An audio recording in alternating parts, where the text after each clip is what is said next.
Welcome once again to Musings by Danon. After the dark topics of the previous video, I felt it was time for a palate cleanser. Something to soothe the soul and warm the heart. A romance, but one with a bit of a twist. Today we're going to talk about one of my favorite new romances, The Galaxy Next Door, by Amagakure Gido.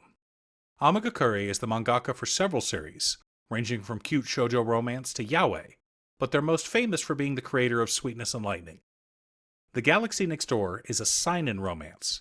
The characters have the concerns of adults rather than teenagers, but it is still heartwarming and wonderful. Kuga Ichiro is a mangaka. Shortly after high school, he made his debut and earned enough money to not only live independently, but to also hire a couple of assistants. Everything was going okay for him until his father died, leaving his two young siblings alone. He moves back into the apartment building his father left to him in order to take care of his younger brother and sister. But shortly after that, both of his assistants made their debut.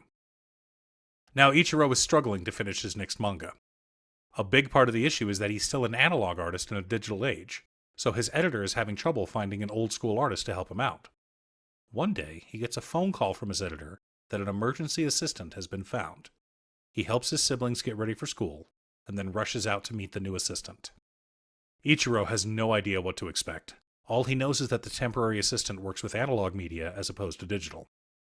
And beneath the trees in a park, he finds a beautiful woman standing with a packed suitcase and a parasol. He introduces himself and discovers her name is Goshiki Shiori. He is very nervous about meeting such a beautiful woman, but it turns out she is exactly the assistant he's been needing. Shiori's work is quick, her lines are clean, and she's beautiful. I meant your work. Your lines are beautiful. Before he knows it, they've conquered most of the manga, and it looks like they'll finish by his deadline tomorrow. His siblings come home and his little sister Machi demands they take a break. Machi shows Shiori around the apartment, explaining that it's basically a social apartment with several living quarters. Shiori loves her room and is excited at the prospect of spending the night there. After dinner, Ichiro is still working on his manga. Shiori comes to join him and wants to chat so they can both stay awake. It turns out that Shiori had never read a manga before this year when she turned 19. Her parents were very strict, but her grandmother kept a collection of books, including one of Ichiro's manga. She was surprised that such silliness existed in the world, but the silliness struck a chord within her. Before she knew it, she became a fan of his. The two work long into the night, but they're still on pace to finish by the deadline. Then, suddenly, Ichiro realizes he has a page missing. He finds it, but it's still just lightly sketched, nowhere near being complete. Ichiro falls to despair. Shiori tells him she finds guessing his feelings impossible. If he really wants help, he should simply ask. Properly admonished, Ichiro asks Shiori to help him finish the last page. The two work together and finish, and she passes out on the floor.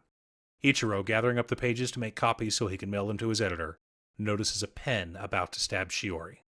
He reaches out to save her and gets stabbed. She wakes up discovering his finger pricked by her thorn. Angry, Shiori pushes Ichiro on the ground. Ichiro has a brief vision of being in space. She angrily explains that touching someone's thorn is the same as the exchange of vows. It is unforgivable unless it is between married people. Ichiro panics and explains that he thought a sharp pin was about to stab her, and Shiori calms down. He apologizes, because he knows if he hadn't asked her to stay up all night, she wouldn't have fallen asleep in front of him. Shiori forgives him, then realizes this situation is just like one of the manga she's read. Ichiro is taken aback by this, and dumbfoundedly asks what she is. Shiori explains that she's the princess of a civilization on a shooting star. She doesn't want to have a marriage by accident, so instead, they should start in order, with romance. Ichiro wonders what he's supposed to tell his siblings. And so ends the first chapter of an absolutely wonderful romance manga. Every chapter afterwards has been delightful, and I was excited to see Volume 2 get released in Japan. The relationship between Ichiro and Shiori has been pure and heartwarming to read, and I am always ecstatic when a new chapter is translated. Unfortunately, this manga doesn't have an official release yet, but with it being authored by a rather successful mangaka, I'm sure it'll get released in the US soon. Until then, I'll keep waiting patiently for new chapters to get translated. Thanks for tuning in. I really enjoy this series and I wanted to share it with others. Once again, a huge shout out to my editor Cute Stuff. I couldn't make these videos without her. If you'd like to hire her to edit your own videos, there's a link to her Fiverr page below. Please like and subscribe for more content, and I'll see you all again next time.